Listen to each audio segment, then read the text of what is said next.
Pemirsa, selamat malam. Drama pelecehan mewarnai kesaksian dari Putri Chandrawati hari ini dan tidak hanya itu, Majelis Hakim pun mencecar Putri Chandrawati terkait peristiwa yang terjadi beberapa hari sebelum adanya dugaan atau terjadinya pelecehan seksual. Bersama saya Fani Imaniar, Anda menyaksikan MNC News Prime.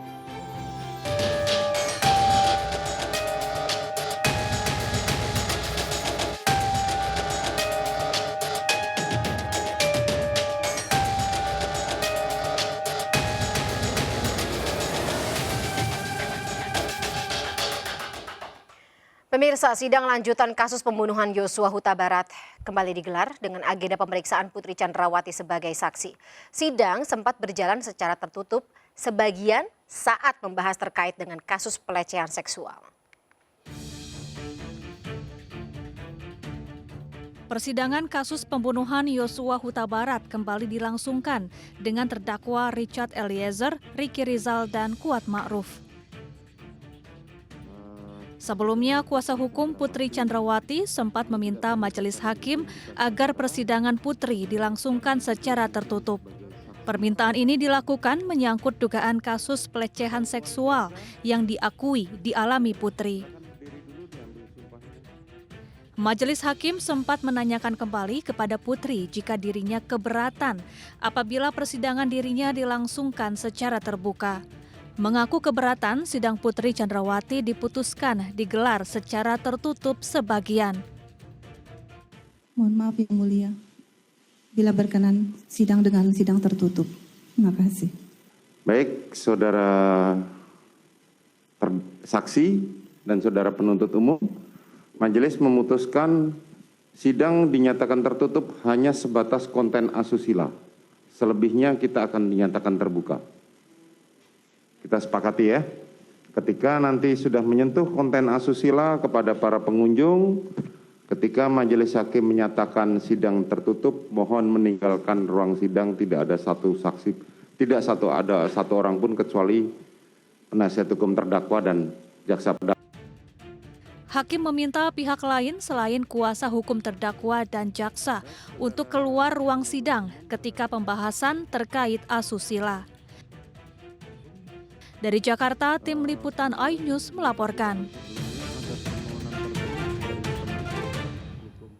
Sementara itu terdakwa Putri Chandrawati menangis usai memberikan kesaksian dalam persidangan kasus pembunuhan Yosua yang digelar secara tertutup.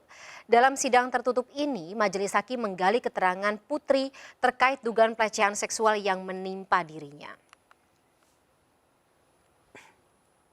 Kuasa hukum Putri Chandrawati, Arman Hanis menyebut, Putri menangis lantaran merasa trauma atas tindak asusila yang dialaminya. Terlebih, Putri harus menceritakan kembali pengalaman yang tidak mengenakan itu di dalam persidangan. Arman mengatakan sudah sewajarnya lah seseorang yang memiliki trauma dalam hal apapun itu merasa bersedih. Namun terkait detail yang menyebabkan kliennya menangis, Arman menegaskan hal itu tidak bisa diungkap ke publik karena materi persidangan yang digelar secara tertutup. Meski demikian, Arman memastikan tindak kekerasan seksual betul dialami Putri Chandrawati.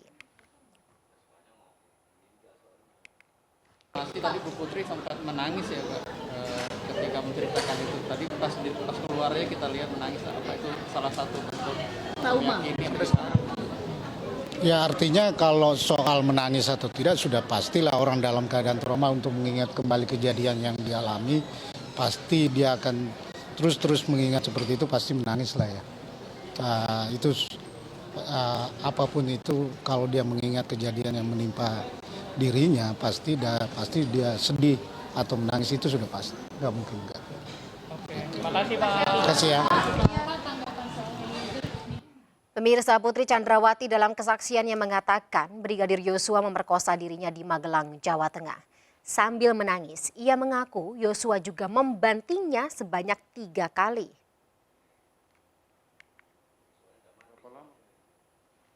Untuk menjadi polisi. Mas Firman. Oh iya, Bang Yonatan. Kurang lebih. Suara Ini studio nggak dibuka. Tidak pernah hadir dalam upacara pemakaman. Oh iya, bentar. Saya. Mau denger, siap. Buka. Kehormatan pada saat Pada pemakaman. bolak-balik. Saya tidak.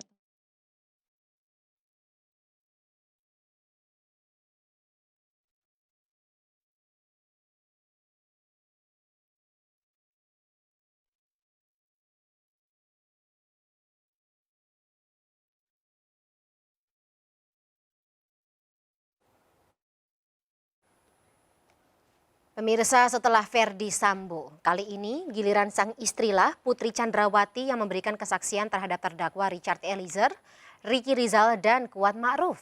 Dalam kesaksiannya Putri mengaku tidak hanya diperkosa, tetapi juga diancam dan dianiaya oleh almarhum Brigadir Yosua. Sejumlah bantahan pun dilayangkan oleh ketiga terdakwa dengan kesaksian masing-masing. Tapi pertanyaannya pemirsa, dapatkah kesaksian Putri Chandrawati ini meyakinkan hakim bahwa pelecehan seksual di Magelang itu betul-betul terjadi dan seperti apa ini akan menjadi sebuah pertimbangan bagi hakim untuk memutus vonis atas para terdakwa ke depannya.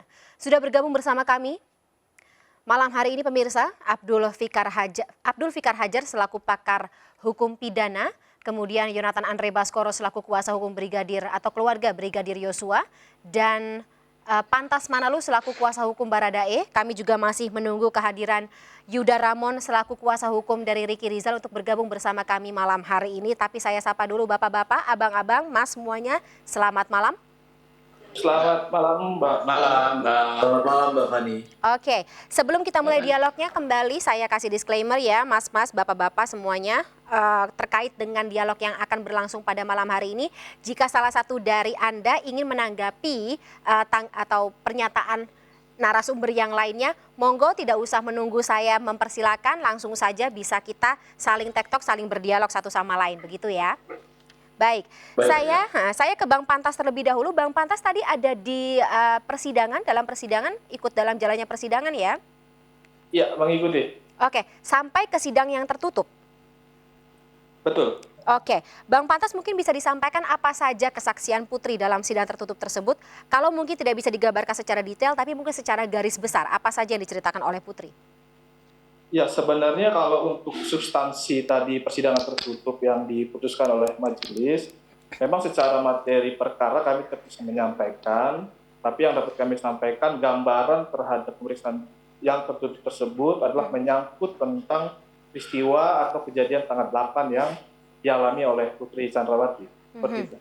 Jadi dikatakan di situ atau Putri bersaksi bahwa ada pelecehan seksual? Iya, betul. Oke. Tapi mengenai detail peristiwanya atau kejadiannya kami tidak bisa sampaikan karena memang tadi disampaikan bahwa sifatnya tertutup. Oke. Pelecehan seksual, kekerasan seksual, apalagi tindak pidana yang dilakukan atau katakanlah tindakan yang dilakukan oleh almarhum Brigadir Yosua? Iya, sepanjang tadi persidangan hanya menyangkut mengenai pelecehan seksual saja. Ada tindakan membanting karena tadi saya sempat mendengar ada potongan video atau potongan dari jalannya persidangan membanting 3 kali, itu benar? Ya, seperti disampaikan memang ada cerita seperti itu, betul. Baik, Putri betul menangis, Bang Pantas, di dalam persidangan? Kalau tadi yang disampaikan oleh saksi PC bahwa pada peristiwa itu memang beliau mengaku itu kecil dikit. Baik. Gimana Bang Pantas, mungkin bisa dijelaskan lagi? Iya, bahwa tadi di persidangan ketika ditanyakan apakah saat itu saksi Putri Chandrawati menangis, memang dia menyampaikan saat itu dia menangis ketika ada perbuatan yang dilakukan oleh Joshua.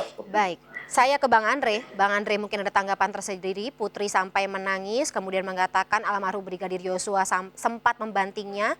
Alih-alih juga melakukan tindak pidana atau katakanlah tindakan melecehkan dan juga melakukan kekerasan seksual? Iya Mbak, yang pertama terkait soal menangis ya. Kalau untuk menangis, saya rasa ini juga jadi pertanyaan menangisnya kenapa. Gitu loh. Ini kan masih jadi tanda tanya buat kita semua. Kemudian terkait pelecehan seksual yang terus diangkat-angkat, menurut saya kami tidak terlalu heran. Karena kan memang mereka ini harus konsisten menyampaikan kebohongannya, begitu. Kemudian yang ketiga adalah kami ini justru heran, sebetulnya kami menduga justru almarhum ini yang dilecehkan. Kemudian karena almarhum ini orang baik, tidak mau PC ini sakit hati, kemudian disampaikanlah ke FS, ditambah kompor-kompor dari terdakwa-terdakwa yang lain. Ini kami menduga malah kejadiannya seperti ini. Karena kalau misalkan tadi juga disampaikan dibanting 3 kali, diperkosa lagi lebih ekstrim bahasanya, sekarang kami sederhana saja. Mana buktinya begitu? Kemudian ketika orang diperkosa pasti akan mengalami trauma. Tetapi kan ini enggak, setelah katanya diperkosa, almarhum Yosua ini sempat dipanggil lagi. Nah ini kan semua ceritanya sudah tidak make sense menurut saya. Dan ini betul-betul keterlaluan. Karena dari awal kami berharap ketika skenario rekayasa di awal kasus ini bergulir, nanti pada saat persidangan kami kira akan jujur, justru makin parah begitu. Oke, aku mau konfirmasi dulu sama Bang Pantas. Dalam persidangan Putri menyebut nggak ada bukti-bukti apa saja yang memperkuat ia diperkosa, ia mengalami pelecehan dan juga kekerasan seksual, mungkin seperti bentuk visum atau hal-hal seperti itu? Ya, memang hal tersebut juga tadi ditanyakan baik oleh majelis hakim maupun penuntut umum, bahwa dalam kondisi orang mengalami pelecehan seksual, pemerkosaan, memang tadi ditanyakan apakah ada bukti atau upaya yang dilakukan oleh PC supaya memastikan bahwa peristiwa itu benar terjadi. Dan memang tadi di persidangan sama sekali tidak ada informasi maupun bukti yang menunjukkan bahwa ada peristiwa tersebut. Baik, jadi cuma pernyataan aja ya? Ya, sepanjang persidangan tadi hanya berupa narasi dan argumentasi yang menurut PC itu terjadi seperti itu. Baik. Pak Abdul Fikar, kalau dari kacamata hukum pidana, dari KUHP, perkosaan itu harus ada visum sebagai alat bukti atau bagaimana? Iya, umumnya begitu ya. Monggo gimana Pak Abdul Fikar? Pak Fikar? Oke, tampaknya kita masih akan baik. Pak Fikar? Halo. Ya, Oke, sinyal kurang stabil tampaknya ya. Ya. Nah, dalam satu kasus perkosaan biasanya agak sulit memang pembuktiannya ya, karena pasti tidak ada yang melihat selain pemerkosa dan korban gitu ya. Hampir bisa dipastikan gitu. Tapi bisa didukung oleh bukti pendukung ya, umpamanya ada kerusakan yang disengaja gitu. Apakah itu pada bagian tubuh gitu ya, atau pada bagian kemaluan bahkan umpamanya, atau pada bagian-bagian lain ada kerusakan-kerusakan yang terjadi bukan karena tapi karena disengaja dan alurnya tidak biasa gitu. Nah, biasanya seperti itu. Kalau itu perkosaan gitu ya, kalau itu pemaksaan gitu. Baik. Nah, itu kan kalau perkosaan jarang ada saksinya, namanya juga perkosaan ya kan. Tapi definisi artinya perkosaan sendiri Pak Fikar, definisi dari perkosaan, tindakan seperti apa yang bisa dikategorikan sebagai perkosaan? Pemaksaan sebenarnya, pemaksaan untuk melakukan hubungan seksual. Oke. Gitu. Jadi saya garis bawahi, pemaksaan dan juga hubungan seksual ini menjadi kata kunci ada tindak pidana perkosaan, begitu ya? Betul. Oke. Betul. Kalau terhadap mereka yang masih gadis yang belum pernah berkeluarga itu gampang pembuktiannya kan. Artinya dibuktikan pemeriksaan visum saja gitu. Visum bagian-bagian yang memang dianggap dipaksa gitu. Nah itu agak tidak terlalu sukar gitu. Tetapi untuk mereka yang sudah berkeluarga gitu ya, nah itu yang agak sulit gitu ya. Nah karena itu mungkin selain bagian itu juga ada bagian-bagian lain yang rusak karena pemaksaan, umpamanya baju, tempat tidur umpamanya. Ya ada rusak, tapi rusaknya adalah rusak yang disengaja dengan paksaan gitu. Bukan dirusak, bukan disengaja dirusakkan, tetapi rusak tidak sengaja tapi rusak umpamanya gitu. Nah seperti itu. Karena umumnya perkosaan kan nggak ada saksinya, cuma berdua Betul, kan, betul. korban dan pelaku kan. Tapi di lokasi kejadian biasanya ada jejak-jejak tersebut ya, karena ada pemaksaan tadi, kemudian juga hubungan Betul. seksual. Maka kenapa dibutuhkan Ya. visum ya? Nah, mungkin konfirmasi sedikit kepada Bang Pantas. Di sana atau dalam persidangan disebut nggak ada jejak pemaksaan, mungkin luka yang dialami oleh Putri Chandrawati ketika pemaksaan tersebut berlangsung? Karena lagi-lagi kalau bicara mengenai perkosaan berarti ada faktor pemaksaan dalam hal tersebut. Ya, kami sampaikan, Mbak, kalau untuk detailnya kami tidak bisa menyampaikan, namun Oke. yang bisa kami sampaikan bahwa tadi selama persidangan ditanya oleh majelis hakim maupun JPU, tidak ada satupun baik bukti ataupun dokumen yang menunjukkan mengenai apa yang disampaikan oleh saudara PC seperti itu. Baik, baik. Bang Andre mungkin bisa sekaligus menjadi sebuah pertimbangan untuk bagaimana menyikapi apa yang terjadi dalam persidangan ini atau persidangan hari ini dan mungkin langkah dari keluarga Brigadir Yosua. Karena kalau misalnya ini bisa dikatakan tidak betul, tentunya menjadi fitnah tersendiri, begitu ya Bang Andre. Tapi tahan dulu jawabannya Bang Andre, Bang Pantas dan juga Pak Fikar. Kita akan sambung di segmen berikutnya. MNC News Now akan segera kembali sesaat lagi.